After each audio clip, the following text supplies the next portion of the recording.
Hi there, welcome to another exciting episode of Leading Lady Talks. I am so excited that you joined us today. The Leading Ladies platform, of course, is a platform that amplifies, empowers, and shares the stories of women, whether it's their success, their failures, and every other lesson that they've learned along the way to make them who they are today, the women we love, admire, and also look up to. Today, I have an exciting guest with me, and I'm so happy to introduce her to you.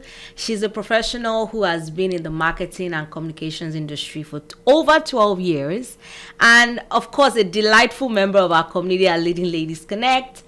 And she's a speaker, she's an author in the making. Yes. And you know, she's a lot of things, and I want her to, of course, introduce herself to us.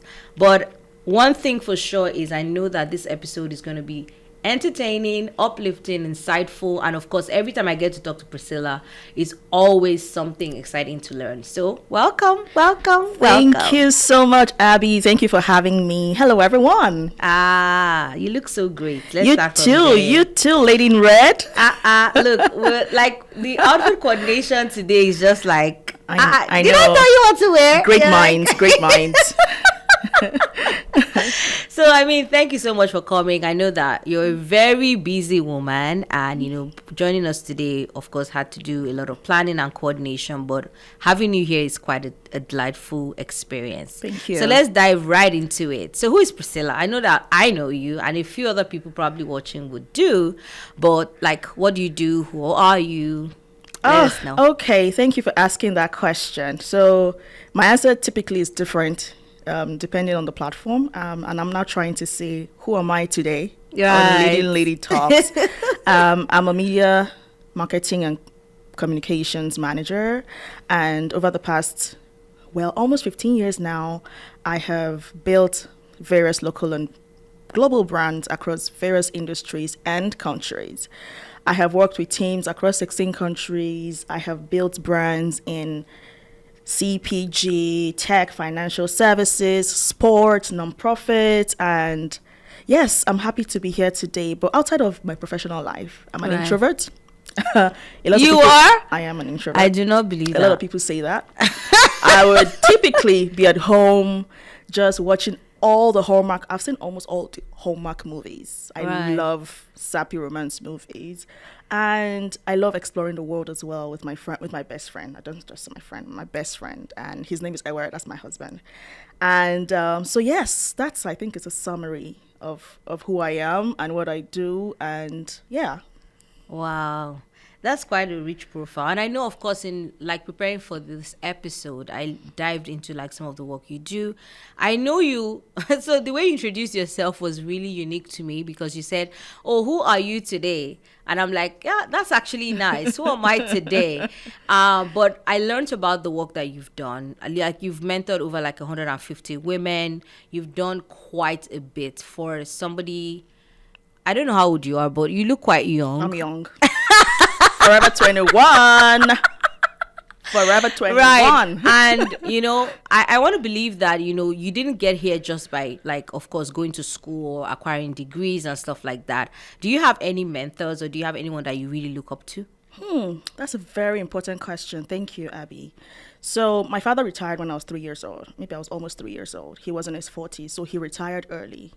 And that experience plunged my family into untoward hardship. So he didn't retire voluntarily. He just thought, you know, if I retired now, you know, maybe the gratuity will help me set up my business. But the gratuity didn't come as a bulk sum. It came in piecemeal. So there was hardly anything we could do with that. So imagine I was a 3-year-old. I'm the first child. My mom became the breadwinner when I was really young, just so that we could go to school. So I started work very early, just so I could help my parents. I started work at 18, so that I could pay my school fees, I have 3 younger siblings, at least help my parents with school fees, if that was all I could do. And very early, I grew up very early. I just wanted to grow up so that I could help. And I was telling somebody recently that I was just going and going. I didn't really have any direction. I just knew that I didn't want to live the life that my parents lived. I wanted a better life. So Right. first, my parents lived in Loring. I moved to Lagos. My parents were civil servants. I said no. I would work in the private sector. I didn't. I was just going and You're just going and going the going. opposite direction of what you Just know. because I said, you know what, I have to live a better life, so I can create a better life for them as well. And I'm very grateful because even though I didn't have mentors early on, which was a mistake, I tell people get mentorship as soon as you can. It's a hack that people don't take advantage of enough. Even though I didn't have those mentors early on, I had like visioning. I used to do visioning every year. So at the beginning of the year, I would say I want to achieve these 10 things. And by August, I would have achieved all of them. Right. At the time, I was only writing career goals. So my life at the time was lopsided because I was growing in my career, but I was not growing relationally. I was not growing spiritually. I was not growing with my family. I was not growing in other aspects of my life financially. So I was making money. I was, growing my career. I was getting new jobs, but I wasn't growing like a whole, well-rounded human being. And then I got mentorship. So in 2020, I left my job at the bank. I didn't have another job. At the end of 2019, I resigned. I was just burnt out. And there was no opportunity for a vacation. So I resigned. I didn't have another job. This is somebody who takes money very seriously because I don't have rich parents to fall back onto. Yeah. But I had to do it because I was just tired. And so I used that period to go learn French. And then I signed up for paid mentorship. That was a very critical, very pivotal moment in my career. And for the mentorship was for 6 months. I was paired with this amazing lady who was a CMO is a chief marketing officer of one of the biggest insurance companies in Africa. And so she had like a good family. She loved her husband. They had been married for almost 20 years. She had kids. They were growing up well. She had sort of the life I thought that's a picture perfect life. And I had learned before that you can't have it all. So you're either a career person and your family suffers, or you are not a career person and then you are a full-time stay-home mom. But I saw somebody who had the Killing it on balance. all fronts, eh? Yeah, she had the balance. And so it was very exciting to learn from her. And it was her who taught me to set goals holistically. So now when I set goals, I set career goals, I set financial goals, I set legacy goals. So what do I want to leave behind when I leave the earth? Spiritual goals, my friendship goals. I want to, I'm now a lot more intentional in setting those goals. And that mentorship did a lot for me. In those 6 months, by the time I was taking on my next job, it was to head a marketing team. Imagine being a team member before I resigned. I didn't have a job. And then the next job I was taking was to head a marketing team of a company in Paris. So it was that mentorship that even gave me the boldness to take on that opportunity. Imagine if it was 2010 when I was starting my career that I started mentorship. I would have grown a lot more. Leaps and bounds. Than I have now. So I'm very passionate about mentorship. And because of what I've learned, I now also teach other people. So in 2023, I had a leading to start what I call TAVS, which is the actionable visioning session. And what was supposed to be like 10 people coming together was over 30 people coming to the session to come and learn about how to set goals for the year in a holistic way. And I did that. It was good. I had some templates I set up. And over the course of the year, people came back with like feedback, with testimonials about how revolutionized their lives, their careers, their finances were in just that year. So in 2024, I did it again. And over the period of the year, people just start to, were referred to me to say, oh, I know you do this. Oh, I know you do that. And before I knew it, people from Australia, people from London, people from Africa, people from America were, reaching out to me on WhatsApp to say, I want to, get more knowledge about this. And I didn't have the leading to get paid for it. So I was doing it for free. I still am doing it for free. I don't get paid for any kind of mentorship because everything I do is spirit-led and I don't have the leading to ask for money for that. And I'm so very grateful that I'm able to give back things that I've learned, my father that says that when you're to whom much is given, much is also expected. I believe I've gotten a lot. I've learned a lot in my journey, learned a lot from mentorship. So I'm learning how to give back so that, yeah, I'm not a pond, I'm a river. Right. Wow, Priscilla. Look, you're so inspiring to me, as an individual, of course. And that's one of the reasons why I invited you to come. And, just share your experience. I know that you've, of course, very early, you faced on like these challenges that you're telling us about. And I know it would never have been easy. I mean, you getting to take care of yourself from like when you were like 3, I definitely share those sentiments because, like, for example, I lost my dad when I was 20, and losing my dad was the eye opener for me because, of course, before then everything was taken care of. But once he died, I had to like get out there, work for myself, do the things and things like that. But I'm sure that has built some sort of resilience in you, right? Can you kind of like, let's dive deep into that experience? Thank you, Abby. Yes, I would describe myself as resilient and resourceful.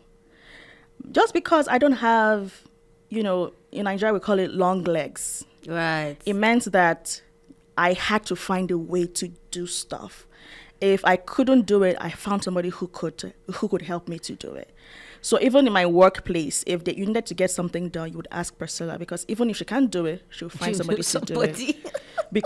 And I learned that, very early on in my life, because my parents didn't have, that much money. So I needed to find jobs to work, holiday jobs when I was in university, just to ensure that, again, nobody's coming to save you. To save yourself, I believe in grace and favor. I used to say nobody's coming to save. Now I believe in favor and grace. So God is coming to save you. But yes, you're right. That built a lot of resilience in me. It meant that I could not afford to just sit back and wait for things to happen. I had to make them happen, right. Which was why I started visioning in the first place, right? Because I was like, no, there's nobody to call. I don't have any long legs in government, in the private sector. Nobody's coming to just put my name, no nepotism, right? And I'm very grateful for that foundation, because now, thankfully, things are a lot better now at home and, in my life. But there are things, I tell people that there are things you cannot teach. Some things are caught, right? There's some attributes when you're getting a new job, the hiring manager is trying to see what skills do you have. I tell them, look for people who have things you cannot teach. Every other thing you can teach them how to use Asana, how to use all these tools. But can you teach adaptability? Can you teach resourcefulness? Can you teach drive? No. Right. You need to find people who have these attributes that you cannot teach. And I'm very grateful that my experience on my journey has helped me absorb all these things early on. And I'm able to apply all those things now in my friendships, in my career, in every area of my life. Wow. Look, Priscilla, you're so inspiring to me because, there are so many things. In fact, it's not just like, I can't say it's one direction because it's like so many things. So, of course, let's bring it forward and then we'll probably go back. But you're an immigrant here, of course. You moved to Canada. When did you move to Canada? Let's start from there. Because, I know we're talking before the recording and you said something like, what? You moved to Canada when? Okay. So I came to Canada for the first time in October 2022. But I stayed here for about 2 or 3 weeks and I went back. Because at the time... You went back to where? To Nigeria, to Lagos, Nigeria, where I was working. And at that time, I was in a very good place in my career. I had a fantastic job. My organization had just given me shares in the organization and I needed to wait like a few months for the shares to vest. And it was just like it was the best job I'd ever had. It was a good place to work, very inspiring colleagues. And I was not ready to move anywhere for anything. But, my husband was like, there's this opportunity now, let's take it. We're young, this is time to make all this, to take the leap. Right. And if it doesn't work, who says you can't go back, right? That's a wise man. I know, I'm very grateful for him. Does he have foresight? He does, because even this job I'm talking about, he pushed me to take it. I was like, this job, he inspired me to take it. So I'm very grateful for him. And maybe I'll talk about, who you marry later on. But at the time, I went back. I was, running a lot of projects at work. It was very exciting. And for 3 months, he was here. And I was back home in Lagos, Nigeria, running my campaigns. It was very exciting. After some time, because of the time difference, there are lots of communication gaps that happen when you're doing like a long distance marriage. And people who are doing it, I really salute you because it's not easy. After some time, I said, you know what? I built a career before with God's help. I can build again. I don't intend to marry another person. So I can get another job. I can get another husband. Yay. So let me focus on what's most important to me. And so I moved here. I left my job. The CEO. I want you to run back that. You can get another job. You cannot get another husband. That's it. I mean, and that's how I look at it. That's my own perspective. I mean, other people have. Some people can say, but you can get another husband. But the other husband will not be like this one. I didn't want to get another husband. He's one of a kind. So I didn't want to lose that. And so again, I took another leap of faith and left a job that I loved and a career that was already sorted. I didn't have to fight for anything again. I didn't have to hustle for anything. I was in a good place in my career.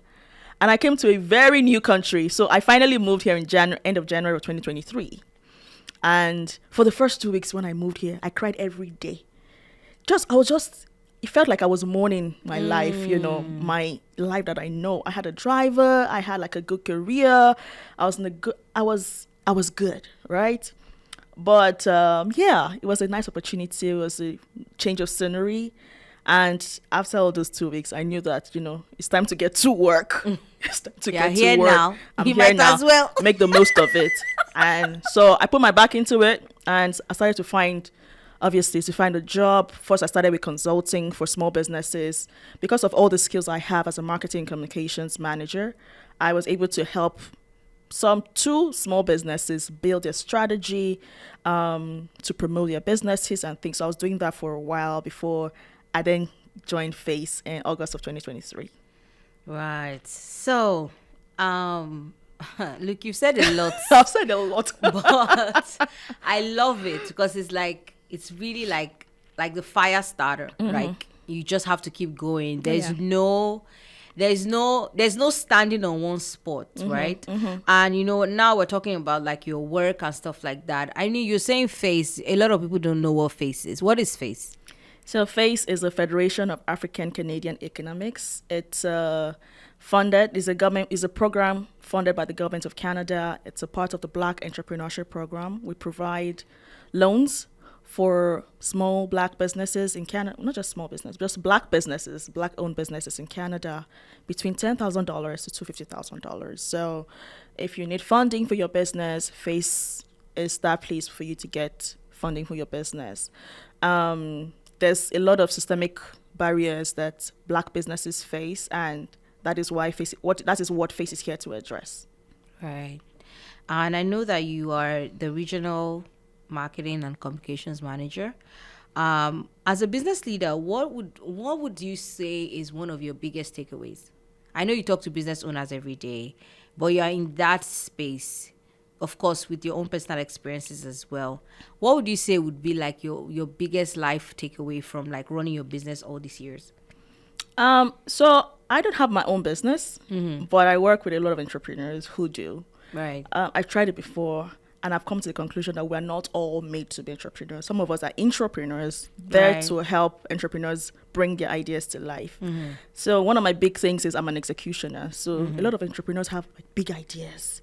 I'm that person who helps them bring it to life. Right. I find that some of the challenges that I find that some small businesses or business owners have is a lack of structure very early on. Because you just think, I'm very passionate about making clothes.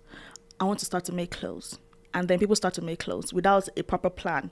You need to have a business plan. Even if your business, I don't care what it is you're selling or what it is you're planning to sell, what product or what service.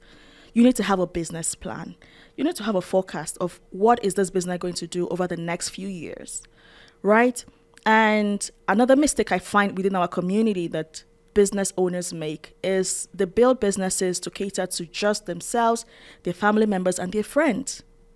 you need to build a business that can create generational wealth for you, a business that can outlive you, a business that can serve anybody within that target audience, within that psychography that you need, regardless of where they come from or who they are. So, for example, if you're selling jollof rice, you need to standardize it and make it such a way that you can franchise this business. Other people can start to take it. Like everybody now eats Chinese food all over the world. Right. How do we make our jollof rice that way? So I find that we need to emancipate ourselves from what's that song? You need to build a business that's scalable, and that's something I find that we don't do enough of.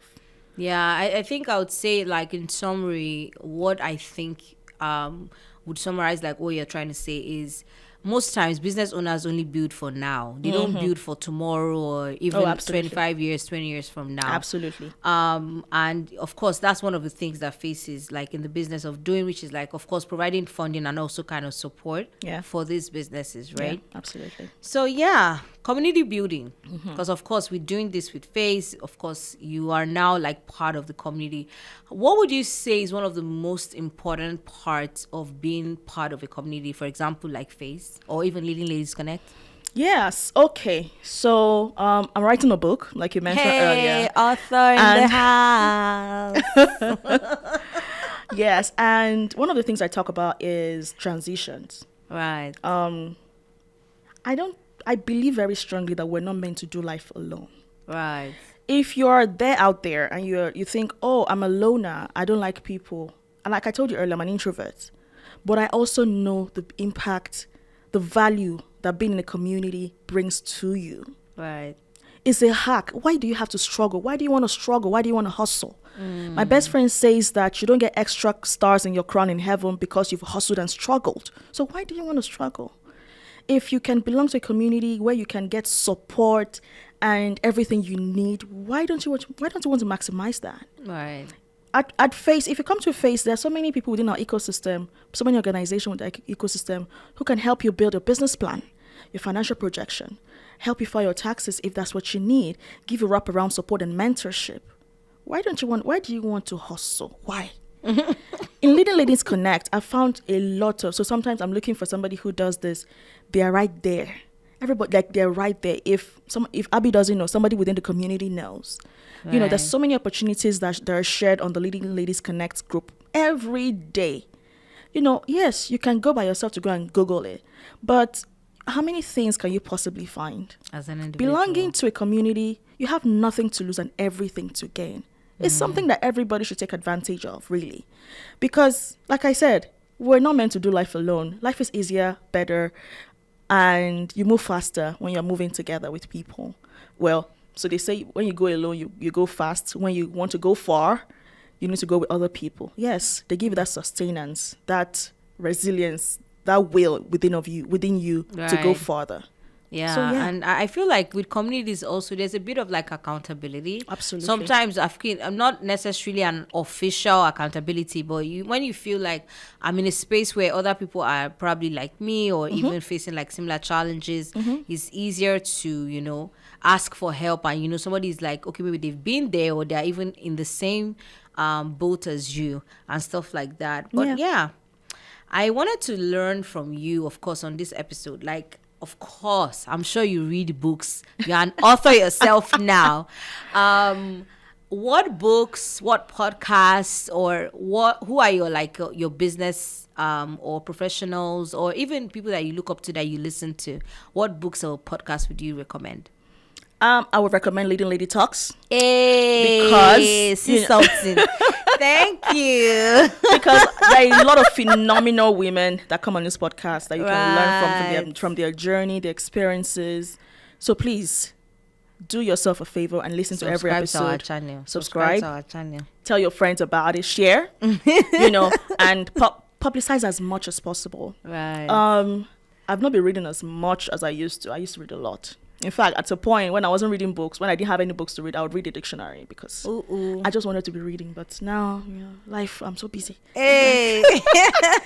But I can never forget like a book I read when I was transitioning into a leadership role in my career, and it is "What Brought You Here Won't Get You There." Oh, wow. Yeah. What got you here won't get you there. So it means that all the things that you did before, that you got to this point in your career, in this location, in this place, will not get you to the next level where you're supposed to be. And what are those skills that you need to build? So that book talks about it. And I think everybody should read that book. Who's the author? I would have to, I can't remember. Okay, so what brought you here won't take you there. Yeah. Is the title of the book. I will probably before put the in end of the the notes. Exactly. I would, for anyone who wants to read it. I will do that. Something I forgot about the community earlier is when you're transitioning into a new country, for example. I know a lot of immigrants listen to this. Belonging to a community helps you settle in faster. I know you want to try to do it on your own. You don't like to mind your business. You don't want to mind your business. You don't want to join all these people. All these people. It helps you get settled in faster. That's it. I've not had any bad experience with joining a community. I know some people do, but that's why your spirit of discernment also needs to come in, to know what kind of community you join. Right. To also find like-minded people to be a part of. But don't do it by yourself. I know you can. I know you're a strong, macho person, but you don't have to do it on your own. There's an alternative to that. Right. Wow. And the thing about communities is that I like you said, I think discernment really plays a major role, because of course you're Christian. I know that for sure.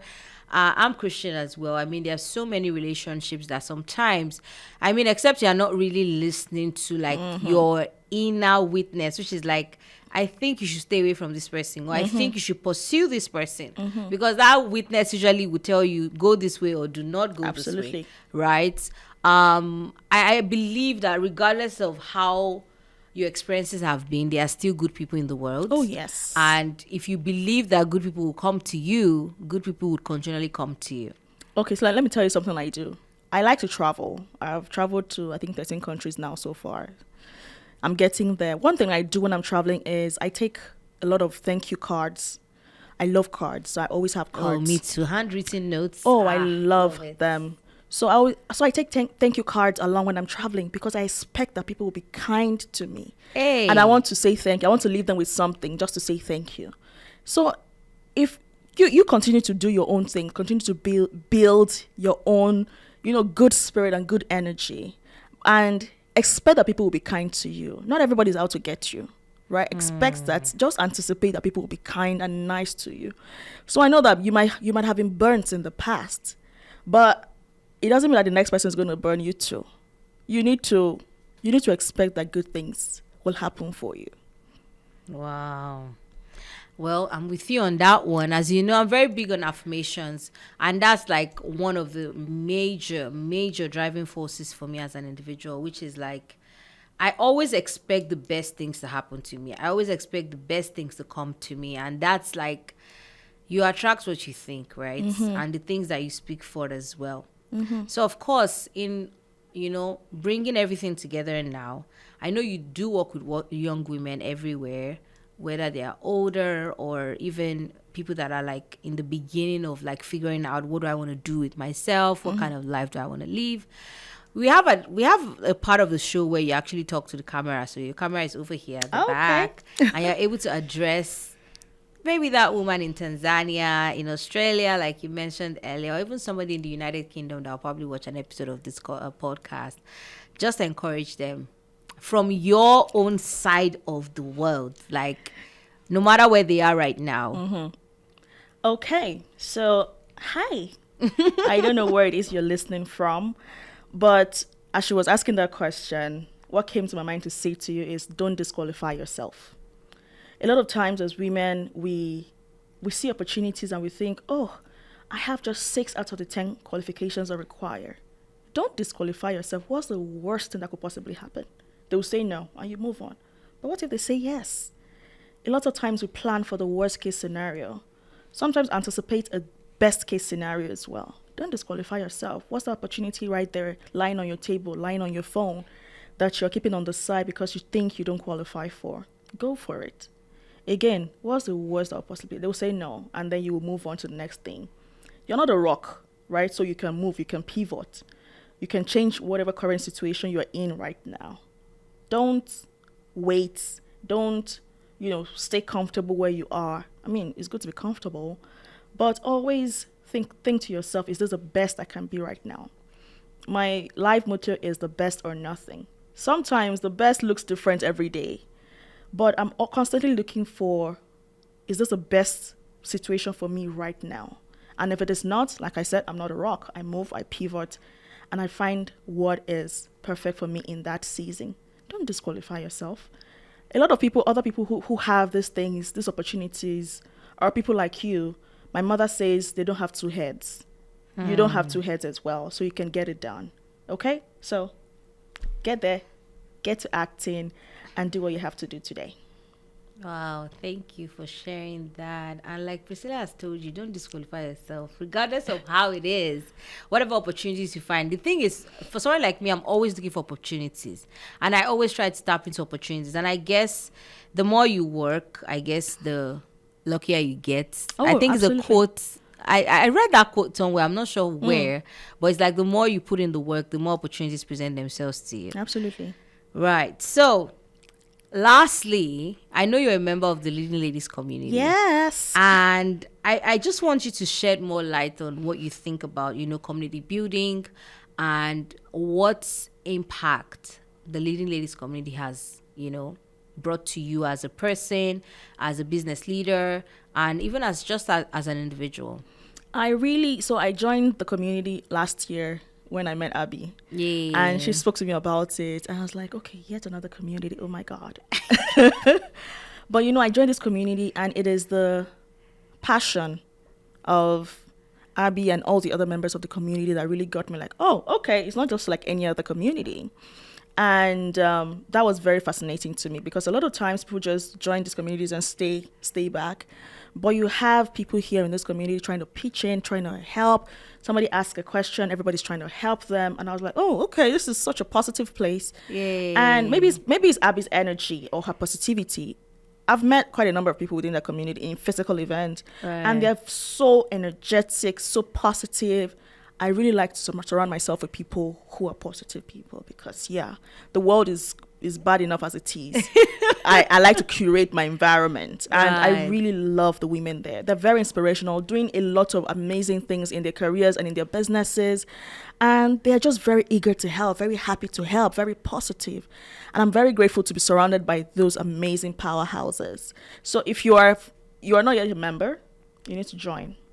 Leading Ladies Connect, right? You need to join it and be a paid member, okay? There's a lot of free opportunities there, yeah. But sow a seed so that you can reap bountiful results, okay? Bountiful harvest. Right. Yeah. Thank you so much, Priscilla, and thank you for the kind words. The hope with the community is exactly what you just expressed, which is just to give women the opportunity to actually connect with each other and learn more about like how can we move forward together.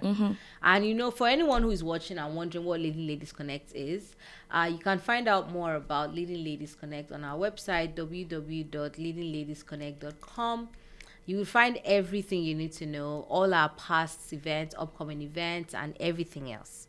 So, in wrapping up this episode, this wonderful episode that has kept us really engaged, educated, inspired, I want you to, let us know where can we find you. So I'm sure somebody's like, oh my God, I love her. I want to know where she is at. Well, you can find me on LinkedIn and on Instagram. I'm not so much on Facebook these days, so. Look, who's on Facebook these days? But My I know mom. Fadel. But there's a lot of money being made on Facebook these days. So if you're on Facebook, good for you. But I get overwhelmed with too many social media platforms. So that's why I restrict myself to Instagram and LinkedIn. So LinkedIn, Priscilla Iyari, Iyari, and Instagram, _Priscilla_. And I have a mini website. Just go to www.bit.ly/thepriscilla. Priscilla is spelled Priscilla. So you find everything there is to know about me there. Wow. Okay. Well, we'll add those details as well, probably in the notes as well for the show, and people can easily find you. This powerhouse. And, she's also a speaker and, of course, a moderator. I know I've been at events where you actually did, like, panel discussions. And, of course, as you've heard in the episode, she is a powerhouse filled with so much wisdom and, of course, encouragement as well. So, final words as we wrap up. Final words, join a community that's going to help you. I know introverts listen to this podcast as well, and you think networking is a cuss word. It is not. Right. When you go to a conference, you don't have to meet the keynote speaker. You can meet the next person to you. You don't know who it is you're speaking next to. So, there's this thing that they say, that person that you need might be 2 connections away. Just when I go to big conferences, my goal is to speak to just 2 people. And over time, those 2 people become like immense help in my career, in my life, right? You just make those connections. Networking is like a cuss word. I know it's just been over-bastardized lately. You're not trying to use anybody, but make those connections. Make genuine, value-driven connections, and you'll be better for it. Well, I also wanted to, just take us into, like, of course, I know you talked about your faith here and there in this, in the episode, but I know you're a Christian. How has your faith really shaped, or should I say, how has your faith made you who you are today? I say that without my faith, I don't have anything, because a lot of people say I'm self-made. I'm not self-made. I'm God-made. Like I said, there was nothing to make of myself. There was nothing to make. So I'm God-made, and I'm very grateful for the favor that I've experienced in my life. In every season of my life, God just gives me a word, and I hold on to that word like, hey, in one season, it was Ephesians 12:36, which was, God saw to it that the children of Israel found favor with the Egyptians. Wow. It says they wiped them clean. In that season, it was that God was going to give me favor with people that I didn't know, people who were my ops, if you know what I mean. And God did that. What do you mean? The Egyptians were the ops of the Israelites, right? So... And I saw that at every turn. I saw that. At a point in my life, it was Luke 12:12. It says that the right words will come. The Holy Spirit will give you the right words when the time is right. And I was in an interview, and they asked me a question, and I didn't know it. I didn't know the answer to it. And so I told them, I said, can you give me a few seconds? And the man said, yeah, it was a panel interview. It was a physical panel interview. He said, just a few seconds, don't take more than that. And I said, God, you give me the right words. And my response to what he said, I knew that it was not me who said that, because I'm not that smart. It was the right thing to say, and I got the job. They even offered me more than I was asking for on that job. So I'm nothing without God. I'm nothing without my faith. It was God who led me to my husband. I said I was going to speak to that earlier. Praise God. I met him in church. So, yes, I'm nothing without my faith in God. And I'm very grateful for that firm foundation that my parents gave me. Shout out to godly parents. Yes. Thank you, mommy. Thank you, daddy. Thank Because you. they are the ones that actually laid the foundation on which, of course, you've built now. Absolutely. And then, of course, one last thing I wanted to ask you before we wrap up everything else. What will your legacy look like? I know you mentioned the word legacy like twice in this episode about, who do I want to be? Da, da, da, da. But what would your legacy kind of look like? So the phrase I want them to put on my epitaph is a life well spent. Yeah. So what does that mean? So I think about what does that mean every day? It means that I do a good job every single time. When you think about me and my work and my career, you think about competence in that way. Secondly, with giving back, I'm very passionate about sowing the seeds of growth in other people coming behind me. I want to make their journeys more seamless than mine was. I want people to remember me and think, I would have made this mistake, but thank God for Priscilla. And it was also something that inspired me to write the book, because yes, I inspire people. I volunteer for the Women's Economic Council of Canada as a mentor, Women-Based in Nigeria as a mentor, to Nelimilu Foundation as a mentor. But there is only so much I can do with one-on-one mentorship. I'm writing this book. It's a mentorship on the go for everybody anywhere in the world. I want people to have something, take something away and learn something just because I have gone through it and I'm sharing it with them. So yeah, I want to live a life well spent. So I enjoy myself. If I want to watch Hallmark movies, that's fine. If I want to go to at the end of the month, I'm going to Puerto Rico. I want to go to all the countries of the world, right? So every day I'm quite intentional about how I spend my life, how I spend my days, because first I'm going to give account of it to God. Secondly, I want people to remember the impact that I've been able to make in their lives. Wow. What a life. What a legacy. I love that. Thank you. I love the whole tagline, a life well spent. Reminds me of, funny enough, we're talking about Miles Monroe on one other episode where we were just talking about how, his message has always been like, die empty, use every potential gift that God has given you. And I feel a life well spent would really mirror that. Absolutely. Wow. Thank you so much, Priscilla. Honestly, Thank you. talking to you today has been one of the highlights of my day. Thank you, and Abby. learning from you and what you're trying to do and what you're looking to even achieve at the end of everything is something that is very inspiring. So I wanted to say thank you. Thank you for having me. I'm for so being grateful on this episode. And of course, to everyone who has stayed till the end of the episode, I wanted to say thank you to you for listening in, for watching, for those that are watching us on the streaming platforms where you're able to see us in person. And I hope you're able to join us. Please subscribe to our channel on YouTube and every other platform where you're able to watch or listen to podcasts. I hope to see you on the next episode. To learn more about what we do, please go to our website, www.leadingladiesconnect.com. And till next time, see you. Stay well. Remember, your best days are ahead of you.